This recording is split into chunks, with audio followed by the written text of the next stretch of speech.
Hello, everybody. Welcome back to the Related Podcast. I am your host, Amanda Bybel, and I can't believe it's literally been like 900 weeks since I've talked to you all, just me and you. I have had some super amazing guests over the last couple of months, and I'm so honored to have been chosen by them to interview and really just ask them to focus in on their zone of genius and educate all of you about some really amazing topics, takeaways, tips and tricks, and all of the things. I'm back this week to give you a little life update. There's nothing like really cray-cray, mind-blowing, and OMG, but it's been some time, so I wanted to just, check in and chit-chat and say hi. First things first, I have to say this morning, I of course, it wouldn't be a regular Related podcast with me if I didn't give you an update on the kids, right? So this morning, I actually took Julian to school. I am now working on Thursdays and doing the recordings and stuff like that, which is really amazing. I was taking Julian to school, and I pull up to his school, and I don't know if anyone around, like wherever you're from, you have something called like the fun bus, but they have something called a fun bus, and it's like this bright neon green bus where it has like ropes and swings and trampolines and like all the things inside of this bus. And as soon as we pulled up to school today, he says to me, "Mommy, I'm going on the fun bus today." And I was like, "Oh, are you, mister?" And as soon as we got there, his whole little class, they were all holding hands, or like walking out the door. He just like hopped right in. It's like, it's crazy to see how much kids just become, not that they're not human, but like develop these like really adorable little personalities and just really come into themselves. And what's even more wild, and what I'm noticing now as like Cameron's getting older, is like they're both raised the same way, yet they have such different personalities, and it's so cool. I'll give you the Cameron update in just a second after I finish talking about Julian, because Julian is literally now, okay, so I was talking to my mom about this and my mother-in-law about this and then my sister about this, and I promise I'm not like that psycho mom that's like, my kid is advanced and he needs special gifted programs, but my kid is advanced. All right? And I don't know if every mom says this, but like, I swear, he's just so advanced. Like, he comes home and he's like chit-chatting about his whole day, and I'm like, do normal 2-year-olds do this? Like, do normal 2-year-olds say their ABCDs? We call it the ABCDs, and like sing the entire song and count to 50 and, tell me how many fingers I'm holding up, and then we count 1, 2, 3, 4, and he counts them, and then he takes 2 away and he tells me that 2 are left. And I'm like, this is not normal for a 2.5-year-old, okay? But like, maybe it is. I don't know. But I was saying this to my mom, and she's like, don't be that annoying mom that goes to every mom and says, my kid is advanced. But like, I just want you to all know that this is my brag moment, that Julian is really smart, and he has his affirmations, and we say his affirmations still every night, where we say, I am smart, I am brave, I am important, I am strong, I am changing the world. And he does it now in these like really funny voices. Like, I don't know if he just has fun with it or what it is, but he does he calls it his whisper, his inside voice, but it's like, I am changing the world. And he's like, sounds like Darth Vader. I'm like, oh my God, you are so funny. He's also in this sleep regression too. And I don't know if any moms out there have gone through like a 2-year-old regression or 2.5-year-old regression. I'm not really sure, but he was doing a really solid nighttime routine where we were going 6:30 p.m. to about 7:30 a.m. Now it's like 8:30, 9 o'clock p.m. He won't go into his bed, and then he screams when he goes into his bed. I think he's like developing like these fears and stuff now, where he doesn't want the lights off and all of the things. But we're navigating all of that, and I promise to keep you all posted as far as what comes from this. we've looked into potentially hiring a sleep consultant for both him and Cameron, because Cameron, my little love nugget, is the happiest child on the face of this earth. I swear I've never met a kid that's happier than Cameron. Like, from the second he wakes up to the second he goes to sleep, he's just straight up smiling and laughing, and his thing is now agoya, goya, goya, goya. Agoya, goya. I'm sorry, am I that annoying mom that just keeps like ranting and raving about her children? I can tell you like 900 things about it, and the entire episode will be about my kids. I'm sorry. But it's just an update. But he's sitting by himself. I can't believe he's about to be 8 months old, which is like wild in itself. He's trying to crawl. He just got his first tooth 2 days ago. So that's been an experience. But he decides to grace us with his presence every morning at like literally the 5 a.m. mark. And like, you all know me, and I'm up at that time, but like my ass is on the way to the gym, and then I start getting the alerts from our Nanit monitor that he's awake now, and I'm like, oh my God, poor Brett is gonna have to deal with getting up now, and like, because typically I'm awake at that time handling I still call it a nighttime wake up, because 5 a.m. for a 7.5-month-old is still the nighttime. And 5 a.m. for most normal people is still like the middle of the night. So he's been waking up super early, but it's also really bright in his room. He is super happy. He is eating. And we just actually had to take him to the allergist. And I'd love to hear any like comments in the reviews below, or send me a DM if you have any experience with this. But he was breaking out in hives a lot with like a lot of the foods we were giving him, and I ended up taking him to the allergist, and poor Cam is anaphylaxis for eggs. So we're about to go through like all the blood testing and everything that goes into that to see, I don't know if it's like different proteins in the eggs or the different components of the eggs that they're testing for, but we're gonna see if he is just allergic to like scrambled eggs and like eggs without being baked into something, or when they're actually baked into something. Which would be like, first of all, it makes me really sad because we had to order like the EpiPen. It's not the EpiPen, it's like something else. I forgot what it's called. And then he has like this eczema that he's breaking out, and all these rashes from different foods that he's eating. But it would be really sad if he's allergic to eggs if they're actually baked into things, because like, you don't realize it, but like everything has eggs in it. Like everything. And I realized this last year when I decided to try a plant-based diet for like a month or two, and I was like, holy shit, like you literally can't eat anything unless it's like it was crazy. So I'm like, I really hope it's like the eggs with just the eggs instead of like the eggs baked into things. But that's what's going on right now with little Cammy. He got his tooth. We are like so in love with the relationship that Cameron and Julian have, because Julian will like walk up to him and he goes, tickle, tickle, tickle Cammy's feet. Oh, he's so cute. Oh, little brother. And then whenever he hears Cameron wake up, he runs into Cameron's room and he goes, wake up, Cameron.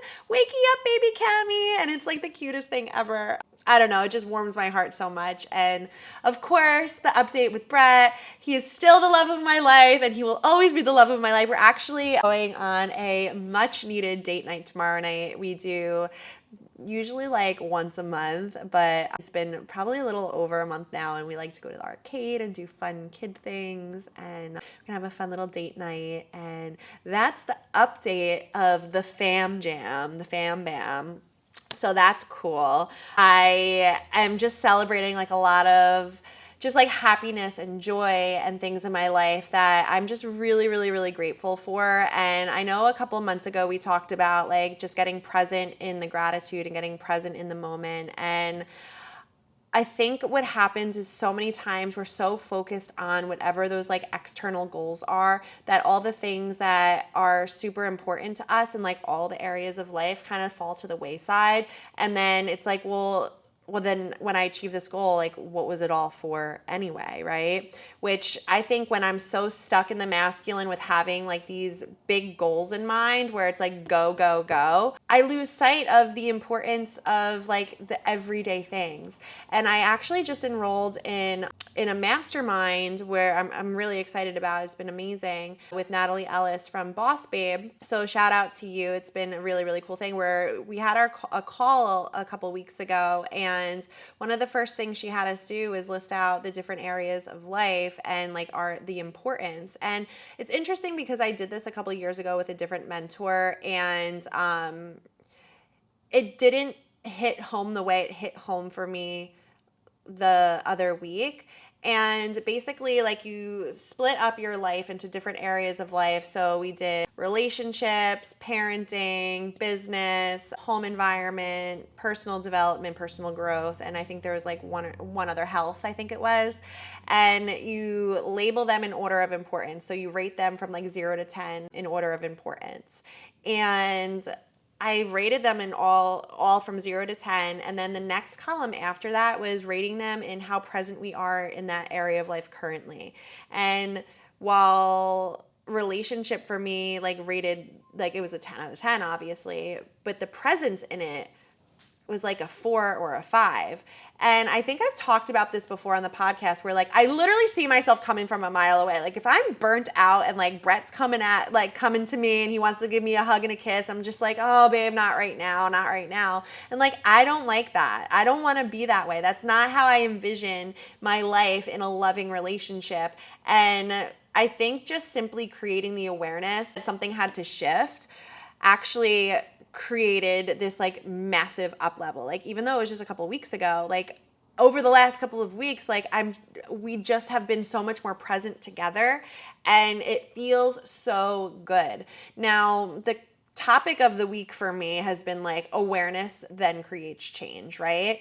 And I think what had happened was like I was aware something needed to change, but that exercise made me painfully aware of it. And that means like I was just feeling like every single time I did the thing that I said I wasn't going to do, it felt like another knife getting stabbed into my chest. And I know that there's probably things that you're doing right now where you're thinking like, yep, that's the one. Yep, that's the one. Maybe it's the snooze button every morning where you keep pressing snooze, or maybe like your husband or your wife or your boyfriend or your girlfriend or your significant other or whatever is coming to you and like trying to like give you love and hugs and kisses, and you're just like, not now. And you're like, fuck it. Why do I always do that shit? Or maybe you're a parent and your kid said something to you and you just snap, and it happens all the time, and you're like, I don't want to be this way, right? So bring awareness to this. Ask yourself, how important is it for me to change? And then fucking change. Fucking do something about it. And like nothing changes if nothing changes, and you're not going to get the results that you want if you're going to keep doing the same shit that doesn't serve you. So this was what I was calling painful awareness, right? Like I was so painfully aware that something needed to change, especially after that exercise, that there was nowhere else for me to go but in the direction that I wanted to go, right? Like we can always keep going further back, like down the trap door and hit the rock bottom and all of the things. But like what it all comes down to, is that really going to bring you closer to the reality that you want? The answer to that for me at least was no. So I was just like, let's change. It's time for a change. And yeah, change is fucking hard sometimes, right? It's outside of the comfort zone. Like the sirens go off. It says, no, this is uncomfortable. I don't want to do this. But like, what's the alternative? The same uncomfortability, right? And I feel like everything that I talk about always comes back to this, but it really is about just painful awareness, or creating the awareness, and then taking responsibility to change, or to take the actions that'll take you closer to the outcome that you want, or the goals that you want. And if you're not sure what that goal is, like that's okay. The thing that I would say to plug into that destination would be, well, how do you want to feel? Because I certainly didn't want to feel the way that I was feeling, and I don't necessarily always know what my specific goal is, but what I do know is how I want to feel at the end, or how I want to be at like in a day from now, in a week from now, in a month from now, right? And typically it's like those positive feelings, or those empowering characteristics. So what you could do once you think about how you want to be or how you want to feel is think about the actions that you take, or the actions that you've taken to get you there in the past, or things that you would be doing if you were already feeling that way. So that way we can embody that and do that and like take the action to then land on that feeling or land on the way of being. Because when we take those actions over and over again, they like our mind loves repetition. Like it just loves it. And like here's another little saying for you guys. It's easier to do something all of the time than just some of the time. An example of that would be like if you were a 5 a.m., like if you, this is going to be a topic for another day, but like becoming a morning person and joining the 5 a.m. club. But like if I was only a part of the 5 a.m. club one day every 2 weeks, like that would be really hard to wake up with my alarm. But if it's something I do every day, it then becomes repetitive, then becomes a habit. And then those habits actually become a part of who you are, and then you are that person and you are that thing, right? So if you think about it, like if you make your bed one day, then your bed in your room is clean one day. And then if you make it the second day, your bed's made and your room's clean, right? Then if you do it for a week, you're like, ooh, I did this for an entire week. Let's do it another week, and then another week. And then you find yourself on the third week waking up, making your bed and cleaning your room. And like now it's like this habitual thing and you're this organized person that you wanted to be. Think of the different areas of life where you can work on to start setting the foundation so that you become the person that you want to be. And that's like, we can go down the rabbit hole with that, and I will with you guys over time, because I will be having a really cool thing coming up. So I want you to stay tuned and keep listening, and leave me a review in the comments below, please, I beg you, of any title names that you love for the podcast, because the title of the podcast is going to be changing soon. And if you drop the name that I choose, I bet you that there might be a prize in it for you. So go ahead and leave me a review. If you've been listening to this, I know there's like lots of you who are listening to this. I'm actually celebrating, I think it was over 250,000 downloads since taking the podcast solo, which is amazing. So I know there's a lot of you who listen to this, and you've been a little quiet lately. And I'm not going to lie, it makes me a little sad. So I want to hear from you, and I want to see you in the review. I want to hear different topic suggestions, topic requests, and also names, different names that you would love to see this podcast called, because I'm having a little difficulty coming up with a name, because it's kind of like when you come up with a name for your kid, because that was really hard. And it's like you don't want to pick the wrong name, because then they have this name for the rest of their life. And like the name, like it sets the tone. Like when you think of a Joe versus a Bob, or a Brett versus a Zach, or like a Mark, like it's just like when you think of a name, I feel like you think of a face, right? So help me think of a name that can be the forever home of the podcast, and I would be forever grateful. I'm having a tough time with that, and all of the suggestions and brainstorming is definitely welcome. I would love to hear that in the reviews, and I would also love to hear how this little exercise went for you. So let's do separating your life into different areas of life, how important it is to you, and how present you currently are, okay? And with that awareness, what are you going to do to start making changes today? Thank you everyone so much for sticking around, for hearing me out today, for joining me on this episode of the podcast. Remember, you are you, and that is your freaking superpower. I love you all, and I will chat with you next week.